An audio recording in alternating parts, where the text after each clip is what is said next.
Hi everyone, అందరూ బాగుండాలి, అందులో నేను ఉండాలి. ఎండాకాలం కదండి, అన్ని రకాల వడియాలు పెట్టుకుంటారు కదా. సగ్గుబియ్య వడియాలు, వరిపిండి వడియాలు. అలాగే మీరు మామిడికాయతో వడియాలు ఎప్పుడైనా ట్రై చేశారా? ఇప్పుడు నేను అది చేసి చూపిస్తాను. కట్టులోకి, పప్పుచారులోకి సైడ్ డిష్గా చాలా బాగుంటుంది. ఫస్ట్ మామిడికాయని శుభ్రంగా కడిగి బాగా కోరుకోండి. గ్రేట్ చేసుకున్న తర్వాత అందులోనే తగినంత ఉప్పు, కారం, నువ్వులపప్పు వేసుకొని బాగా కలిపాక అందులోనే అటుకులండి, పచ్చి అటుకులే అలాగే వేసుకోవాలి. మనం కలుపుతూ ఉంటే వాటర్ అనేది రిలీజ్ అవుతుంది.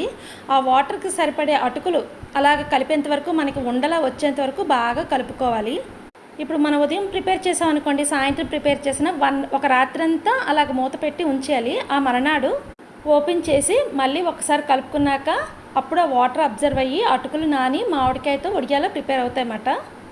వీడియోలో చూపించినట్టుగా మా వండ చూడండి, గట్టిగా చూసారా? మా వీడియోలో చూపించినట్టుగా ఎలా తయారవుతుందో ఒక వండలాగా వస్తుంది. అదే ఇప్పుడు మనం పేలా పొడియాలు, నల్లేరు వడియాలు పెట్టుకుంటాం కదండి, అలాగే మనం ఈ మామిడికాయ వడియాలు కూడా ఇలా పెట్టుకొని బాగా ఎండాలి. నేనైతే 1 వీక్ వరకే బాగా ఎండబెట్టానండి. సంవత్సరం అంతా నిల్వ ఉండాలి కదండి. ఎంత బాగా ఎండితే వడియాలు అంత బాగుంటుంది. అంతే, ఇదిగోండి చూడండి, వారం రోజులు ఎండాక ఇలాగ వస్తుందండి మామిడికాయ వడియాలు.